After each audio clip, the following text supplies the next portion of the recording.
Start.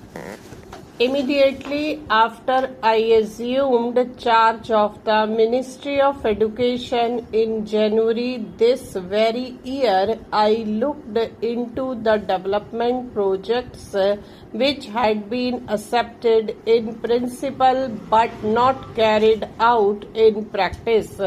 Of these, one of the most outstanding was the scheme for a Central College of Training for Teachers. The Central Advisory Board of Education had, in December this year, recommended the establishment of two training colleges, one for men and the other for women, each providing for an intake of 200 students for the service of the centrally administered areas and the smaller provinces and states.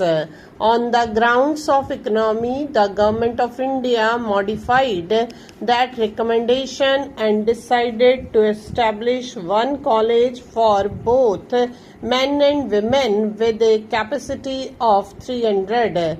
Provision was accordingly made in the budget as per the recommendations of the committee for the establishment of the college. When I took office, I was therefore surprised to find that the whole program had been held up on the ground of shortage of building materials. I was aware of the difficulties in securing steel and cement and other equipment, and I could understand the delay in the implementation of the building program. I could not, however, understand why this led to a postponement of the entire scheme.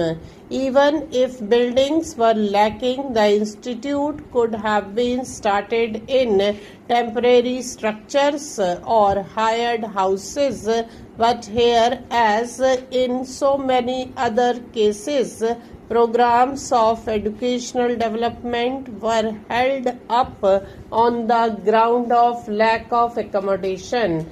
This undue stress upon buildings has always seemed to me to be an instance of confusing ends with means. Buildings are only a means of which the end is education, and yet it seemed to me that many of our educational planners were so engrossed with building projects that they could not think of carrying on educational work in their absence. I therefore decided forthwith that the institution must be started immediately with whatever accommodation was readily available. The period was an exceedingly difficult one, and all the attention of the government was concentrated first on the disturbances in the Punjab and later on the impending division of the country. Even then, a small house was secured in the Delhi University area in July this very year.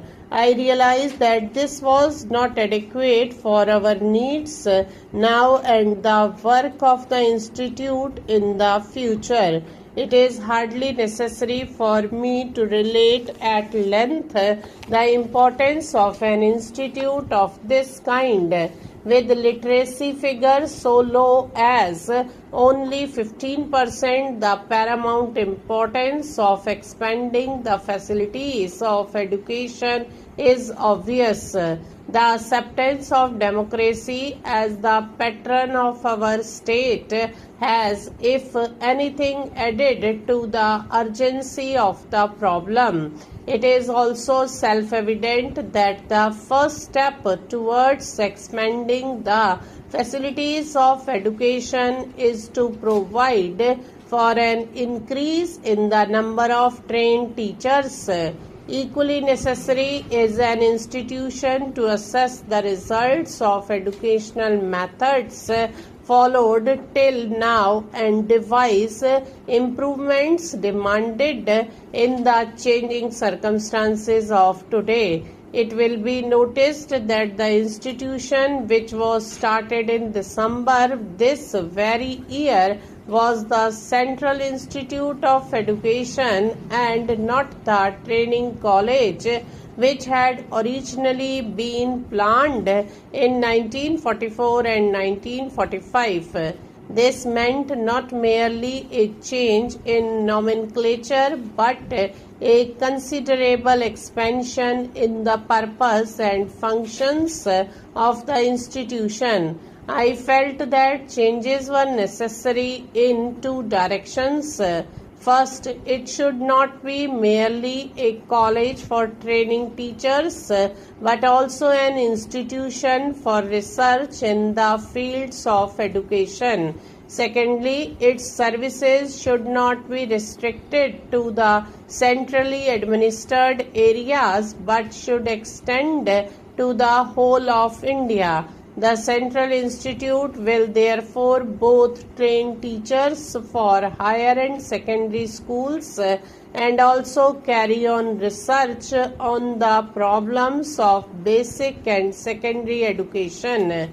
The stage at which a child should be introduced to a craft as distinct from activity, the relative emphasis on craft and academic subjects and their correlation, the production of a new type of school literature to bring out the social functions of all human activity, the degree of abstraction possible in the earlier stages of education, the stage at which there may be some bifurcation between academic subjects and crafts, the grouping of children according to aptitude, taste, and ability, the place of art in the school curriculum. These are only a few of the many problems which arise out of a new conception of basic education and require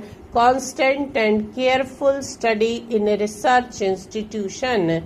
There are also problems relating to adult education which demand fresh and careful scrutiny. It is a commonplace that the methods which are suitable for children cannot without modification be applied to adults.